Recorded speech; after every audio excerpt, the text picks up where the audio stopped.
तो भारत ने अपनी आज़ादी के 78 साल पूरे कर लिए हैं। इस दौरान कई क्षेत्रों में भारत ने अभूतपूर्व विकास किया है, जैसे दुनिया की सबसे ऊंची मूर्ति का निर्माण और चांद तक पहुंचने की उपलब्धि। लेकिन इन उपलब्धियों के बीच कुछ ऐसी तस्वीरें भी सामने आती हैं जो ये दर्शाती हैं कि आम नागरिकों को अभी भी बुनियादी सुविधाओं का अभाव है। टोंक के गुमानगढ़ गांव में सड़क जैसी बुनियादी सुविधा की कमी है। यहां गांव आजादी के बाद से ही सड़क से अछूता है और ग्रामीणों को इसकी भारी समस्या का सामना करना पड़ता है। ये ग्राउंड रिपोर्ट देखिए और पूरा मामला समझिए।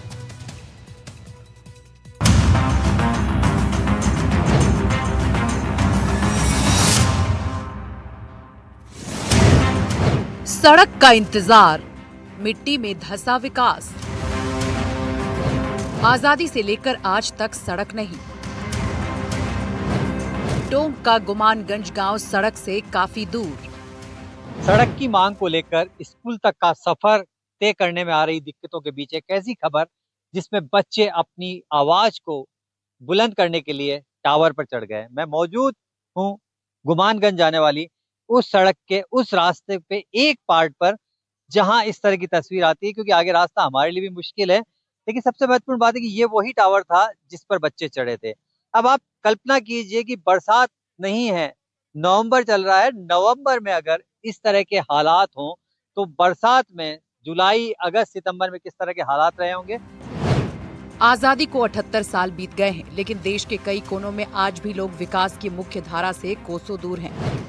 सड़क, जो किसी भी गांव की तरक्की की पहली सीढ़ी मानी जाती है, वो भी अब कुछ गांव के लिए सपना है। हमारी ये रिपोर्ट ऐसे ही एक गांव की तस्वीर दिखाएगी, जहां अब तक न तो पक्की सड़क बनी, न प्रशासन की सुनवाई हुई। हर चुनाव में नेताओं ने सड़क का वादा किया, लेकिन नतीजा वही धूल, वही गड्ढे। बरसात में रास्ते दलदल बन जाते हैं और गर्मियों में धूल का गुबार गांव की पहचान बन गया है।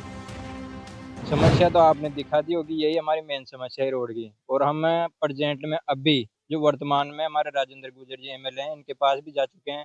इनसे पहले हरीश मीणा थे, उनके पास भी जाकर आए थे 3 बार। एप्लीकेशन दे रखी है, बकायदा उनके पास रखी हुई है। तो सरपंच क्या कहते हैं? सरपंच ये बोलता है कि करवाएंगे करवाएंगे, लेकिन अभी तक एक ट्रॉली कुछ किसी की भी नहीं पटकाई हमारे यार रास्ते में।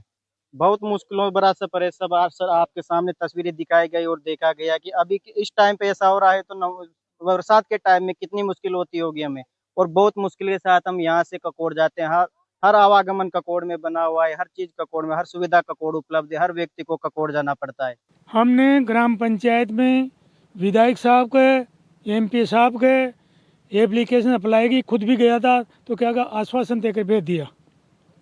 इस रोड के बारे में कम से कम मेरे को 2200 चालू कर रखा कार्रवाई। बच्चे पढ़ने के लिए जाते हैं। कीचड़ दोनों तरफ, धागड़ा रामपुरा भी आर्ट स्कूल है, वो सीनियर हाई सेकेंडरी ककोड़ में, दोनों ही रोड बिल्कुल ख़त्म है। एक सूतड़ा भी है, सूतड़ा का भी रोड ख़त्म है।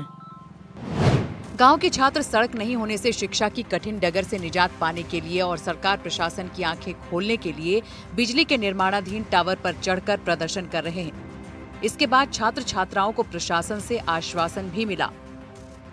सुनवाई नहीं हो रही, सड़क आजादी के बाद तब तक नहीं है। ऐसी सूरत में अब बच्चे स्कूल जाने से डरने लगे हैं। हाँ जी, बच्चे स्कूल जाने से डरते हैं। बच्चे ये झूठा ये लगाते हैं कि रास्ता बिल्कुल खराब हो रहा है, फिसल के गिर जाएंगे। पानी इतना आता है यहाँ पर कि आवागमन बिल्कुल बंद हो जाता है। कम से कम 3-3 फीट पानी आ जाता है बारिश के टाइम में। आप स्कूल जाते हैं? हाँ, ऐसे रास्तों से जब स्कूल जाते हैं तो कितना क्या क्या डर लगता है आपको? बहुत सारा डर लगता है, जैसे गिरने का। और ये चीखती रहती है, मिट्टी फिसलते आते हैं। इसी वजह से अच्छा, टावर पे चढ़े, क्यों चढ़े टावर? इसी वजह से हमारी सुनवाई नहीं होती। हम जहाँ पर जाते हैं ऐसे बोलते हैं करवाएंगे, काम करवाएंगे, हमारी सुनवाई नहीं होती है। आप भी टावर पे चढ़ रहे थे, जो आपको डर नहीं लगा, या डर और बच्चे चढ़े थे, आप भी चढ़े थे? हाँ। क्यों, मतलब ऐसा क्या लगा कि अब तो मुझे पढ़ाई करनी है इसीलिए चढ़े हो आप, सड़क बन जाए मेरी? सड़क बनने के लिए। कौन सी कक्षा में पढ़ते हो? 5वीं में। अच्छा, स्कूल जब जाते हो और शाम को घर लौटते हो तो कितना डर रहता है इन रास्ते से? घर वालों की चिंता भी होती है? हाँ, क्या मांग है आपकी? रोड की। रोड की मांग है। महिलाएं भी हैं, कुछ बच्चियां भी हैं, इनसे बात करने की कोशिश करते हैं कि बेटा किस तरह जो है ये रास्ता जो देख रहा हूँ मैं, कितना पानी भी बह रहा है, कितना खतरनाक है यहाँ पर निकलना। यहाँ पे निकलना बहुत खतरनाक है, यहाँ पे गिरने का डर रहता है, बहुत फिसलने का डर रहता है, यहाँ की मिट्टी फिसलन वाली है इसलिए। आपने पढ़ाई करी है? हाँ, कितनी मुश्किलें आई पढ़ाई के दौरान स्कूल जाने के लिए? गांव से स्कूल का रास्ता कितना खतरनाक है?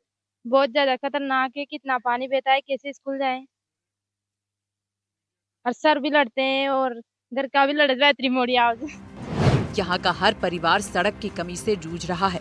बारिश हो जाए तो कई दिनों तक कोई बाहर नहीं निकल पाता। स्कूल, बाजार, अस्पताल सब गांव से दूर है और जाने का कोई रास्ता नहीं। बरसात में ये रास्ता तालाब बन जाता है, गांव में पानी भर जाता है और बाहर निकलने के सारे रास्ते बंद हो जाते हैं। बच्चों की पढ़ाई रुक जाती है, मरीजों की जान पर बनाती है और खेती का सामान शहर नहीं पहुँच पाता। हाँ जी, एक बार बताओ, जब कोई जापा में जाओ जाए तो कितनी दिक्कत आओ? घनी दिक्कत आओ, माँ का घनी मुसीबत आओ, डिलीवरी कर वो जान बच्चे बच्ची मर जाओ, ट्रैक्टर में खड्डा चामे और फिर तबड़ा लगे लगे खड्डा डरते तो फानी आओ, बहुत मुश्किल आओ माँ का डिलीवरी हो जद कोई आरी बीमारी हो जाओ, जद बच्चा बच्ची स्कूल जाओ, जद कई दिक्कत आओ माँ का भाई बच्चा बच्ची फटवा गया कहीं सुखाए हो गयो तो वही खाल पर बैठे रहता मेरे खाल यार माँ को ना तो सरपंच सुना ना मेलिया सुना कोई ना सुना माँ की। हमारी कोई सुनवाई नहीं करता। यही कारण है कि बच्चों ने एक निर्णय लिया कि अब हमारी जब सुनवाई नहीं हो रही तो आखिर जाए तो कहाँ जाए। राम भी रूठा हुआ है, राज भी रूठा हुआ है। आजादी के बाद भी जो है इस गांव में जाने के लिए सड़क नहीं है और इन कच्चे रास्तों से मुश्किलों का सफर शिक्षा से लेकर स्वास्थ्य से लेकर हर जगह करना पड़ता है। सरकारी फाइलों में गांव को सड़क सुविधा से युक्त दिखाया गया होगा, लेकिन हकीकत कैमरे के सामने है। ग्रामीणों ने कई बार पंचायत से लेकर जिला मुख्यालय तक गुहार लगाई, लेकिन हर बार आश्वासन मिला सड़क जल्दी बनेगी, पर जल्द कभी आता नहीं।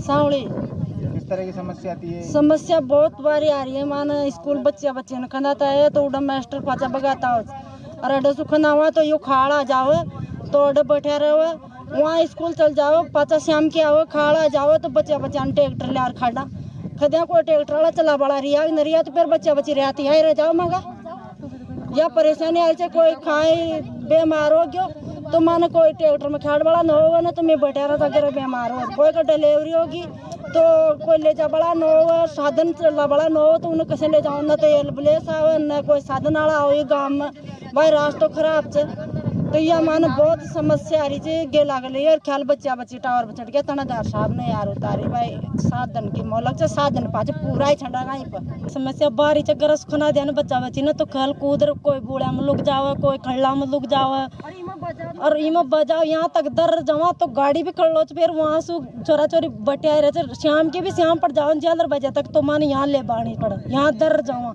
असी भारी समस्या आ रही है मान जोरदार। हर साल चुनाव आता है, वादा किया जाता है लेकिन सड़क नहीं। सवाल ये है कि क्या 78 साल की आजादी के बाद भी सड़क जैसा बुनियादी अधिकार किसी गांव के लिए सपना बना रहेगा? क्या विकास की दौड़ में ये गांव हमेशा पीछे ही रहेगा? आज जब देश चांद पर पहुंच चुका है, तब भी धरती पर ऐसे गांव हैं जहां सड़क नहीं पहुंचती। विकास की असली तस्वीर शहरों की चकाचौंध में नहीं, बल्कि इन गाँव की धूल भरी राहों में छिपी है। सवाल है कब तक? टोंक से रवीश टेलर की रिपोर्ट, एनडीटीवी राजस्थान।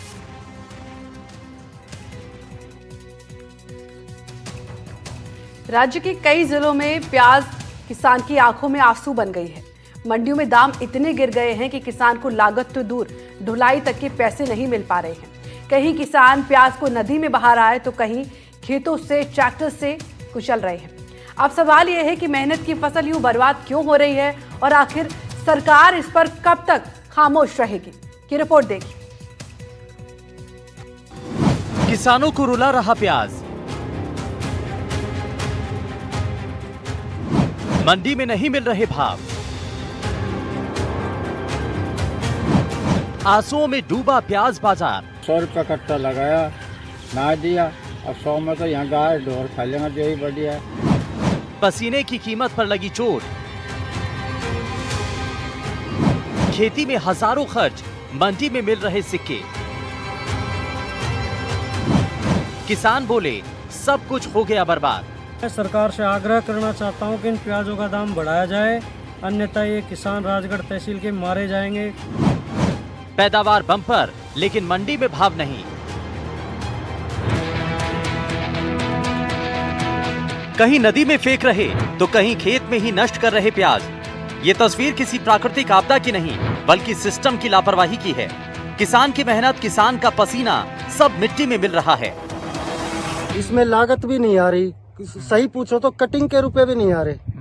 8 से 10 हजार रुपए बीघे की तो कटिंग होती है, वहाँ जाकर 100-150 रुपए का कट्टा बिकता है। नहीं भाड़ा आता, नहीं कटिंग आती है। पहले की लागत तो छोड़ो, हाल फिलहाल की लागत भी नहीं आ रही। फिर आज आपने इतना 80-90 हजार रुपए खर्च किए और उसको जोत दिया भाव न मिलने के कारण, सरकार से क्या मांग करेंगे? सरकार से ये मांग करे कम से कम इतना भाव तो रखे जैसे कि 20 से 25 रुपए किलो का जो इसमें लागत मूल्य तो आ जाए, या फिर भावांतरण का वो करे। मंडी में प्याज के दाम इतने गिर गए कि किसान को किलो के भाव में सिर्फ 50 पैसे से 1 रुपए तक मिल रहे हैं। इससे अच्छा किसान प्याज को खुद ही नष्ट करना बेहतर समझ रहे हैं। अलवर जिले में लगातार गिरते प्याज के भाव से किसान बेहद परेशान हैं। इन दो तस्वीरों को देख लीजिए। एक तस्वीर चंदपुरा गांव की है तो दूसरी तस्वीर बम्बोरा गांव की। प्याज की कम कीमतों के कारण किसानों को लागत निकालना भी मुश्किल हो गया है। अलवर की मंडियों में हालत सबसे ज्यादा खराब है। किसान निराश बैठे हैं और खरीदार कोई नहीं है। कितने बीघा की जुताई कर रहे हैं आप? ये 1 बीघा है, 1 बीघा कुछ बिस्वा है, 1.5 बीघा करीब। 1.5 बीघा प्याज को आप खड़ी फसल को जोत रहे हैं। ऐसा क्या हो गया जो खड़ी फसल को जोतनी? इसमें दाम रेट कुछ नहीं मिल रहा, बाजार से मजदूरी भी नहीं आ रही है, निकल के वापसी घर से देना पड़ रहा है पैसा। आपने 1 बीघा में प्याज की खेती की है, कितना खर्चा आया? यहाँ में कम से कम 70-80 हजार को खर्च होएगा। दवाई मूली लगा के, मजदूरी लगा के 80 हजार को खर्च मान के चलो कम से कम। किसान प्याज को नदी में बहा रहे हैं। गांव में प्याज का ढेर कचरे की तरह पड़ा है। बम्बोरा गांव के किसानों ने करीब 1.5 बीघा में खड़ी प्याज की फसल को ट्रैक्टर से जोतकर नष्ट कर दिया और गेहूं की बुआई की तैयारी शुरू कर दी। किसानों का कहना है कि वर्तमान में प्याज के दाम इतने कम हैं कि खर्च भी नहीं निकल पा रहा। जिन हाथों ने देश को खाना खिलाया वो आज खुद 2 वक्त की रोटी के लिए जूझ रहे हैं। अलवर का जो प्याज है वो पूरे देश में प्रसिद्ध है। चाहे वो अलवर हो, चाहे वो खैरतल हो, चाहे भैरोड़ हो, पूरे तीनों जिलों का प्याज का एक तरह से हब माना जाता है। और जिस तरह का सरकार की नीतियां रही, आज 2 और 3 रुपए के अंदर प्रति किलो प्याज बिक रहा है। और बिक भी क्या रहा है, काश्तकार जो है, किसान जो है, वो अपना ट्रैक्टर लेके और उस प्याज को अपने खेत के अंदर नष्ट कर रहा है। जैसे उसके पास पैसा नहीं है कि वो उसको ट्रक के अंदर डाले और मंडी तक लेके आए। सरकार की नीतियां और जो माफियागिरी चल रही है, क्या होता है कि सरकार एक्सपोर्ट भी करती है, इंपोर्ट भी करती है, टैक्स भी लगाती है और उस पूरे खेल के अंदर एक माफिया चलता है। जैसे अब एक्सपोर्ट के अंदर पैसा ये कमाते हैं, इंपोर्ट करते हैं जब पैसा कमाते हैं। स्टोरेज की फैसिलिटीज नहीं है। सरकार को एमएसपी लागू करनी चाहिए। किसान की पीड़ा को पूछ करके देश और प्रदेश की सदनों में पहुंचाने का हम लोग काम करेंगे। लेकिन जिस प्रकार का वातावरण बना हुआ किसान को लेकर के, जो आय दोगुनी करने की बात कही, एमएसपी की बात कही, किसान अपने आप को ठगा सा महसूस कर रहा है। किसान अपनी फसल को नष्ट करने का काम कर रहा है क्योंकि उसको उचित भाव मिल नहीं पा रहा, लागत भी नहीं मिल पा रही है। इसलिए बड़ी पीड़ा का विषय है और तीनों ही मंडियों में नहीं पूरे प्रदेश में हाहाकार मचा हुआ है। गाँव में लोग चर्चा कर रहे हैं, ट्रॉली भर करके रास्ते में नाले में खाली करने का काम कर रहे हैं, क्योंकि जिसको बड़ी लानत पानत करके उस फसल को पैदा करने का काम किया और उसको नाले में बहाने का काम करे किसान, ये बड़ी दुर्भाग्य की बात है। इस बात को हम लोग उचित सदनों में रखने का काम करेंगे। और अभी जो यहाँ पर बात हुई है, जैसा भी कोई आंदोलन करना पड़ेगा हम आंदोलन करेंगे, लेकिन किसान को जो है उचित मूल्य मिले, इसकी लड़ाई लड़ने का। किसानों का कहना है कि मजदूरों की दिहाड़ी, बीज, जुताई का खर्च मिलाकर 1 बीघा में करीब 70 से 80 हजार रुपए तक का खर्च आता है। लेकिन बाजार में प्याज के दाम 20 से 40 किलो के कट्टे के महज 100 रुपए तक ही मिल रहे हैं। प्याज की गुणवत्ता हल्की है थोड़ी, प्याज खराब भी हुई है बरसात की वजह से। और अभी तो हमको उपड़ाई, कटाई और भराई, लोडिंग करके बाजार ले जाने में मतलब गृह का ही जा रहा है, घर देना पड़ रहा है, मतलब कैसे लग रहा है। हाँ, ये तो मंडी में क्या भाव जो चल रहे हैं वो किस हद तक वो निकलेगा अपना खर्चा निकलेगा ही नहीं। इस भाव में तो खर्चा निकल ही नहीं रहा। अब का नहीं निकल रहा, पहले का तो छोड़ो। अब जो इसी को पाड़ के काट के बेचेंगे ना, भर के लोडिंग करके, कट्टा बाढ़ दाना भाड़ा लगा के, नहीं वो भी नहीं आ रहा। फिर इनको मंडी ले जा करें क्या? प्याज लगाइए 11 बीघा। 11 बीघा। हाँ ये 11 बीघा में इस बार अभी कितनी प्याज बेच के आए मंडी में आप? 2 बीघा प्याज बेची है। 2 बीघा में क्या मिला आपको? क्या भाव गई? कुछ नहीं मिला, उनकी लागत जो हम बेच के आए बस वो मिल गई। अब तो और भी डाउन हो गया, अब तो हम इनको निकाल के पटक रहे हैं बस। निकाल के पटक? हाँ गेहूँ बोने, गेहूँ के लिए लेट हो रहे हैं। अच्छा गेहूँ इसी खेत में आप गेहूँ बोने? हाँ गेहूँ करेंगे। वो जी क्या कारण है इस बार जो प्याज जो है गुणवत्ता कम है या व्यापारी नहीं आए या कोई और कारण है? प्याज की गुणवत्ता तो बरसात ने खराब कर दी शुरुआत। अच्छा। आधा गड़ो माल निकल रहा, आधा फेंके, और जब बाजार में लेके जाओ तो 10 रुपये, 8 रुपये, 7 रुपये किलो। 7 रुपये किलो? जमींदार कट्टा और मजदूरी का पैसा ना निकल रहा। कितना खर्चा आता है 1 बीघा में? करीब 50-60 हजार। 50-60 हजार, उसके बाद मेहनत अलग सारा मिला के। सरकार कह रही है कि सरकारी नियमों के जरिए प्याज की खरीदी की जा रही है, लेकिन जमीनी हकीकत कुछ और है। खरीद इतनी सीमित है कि हजारों क्विंटल प्याज अब भी खेतों में सड़ रही है। मंडी के व्यापारी भी मांग घटने और निर्यात बंद होने की वजह से इसको बड़ी वजह मान रहे हैं। एक तरफ सरकार आत्मनिर्भर भारत की बात करती है, दूसरी तरफ किसान की मेहनत मिट्टी में मिल रही है।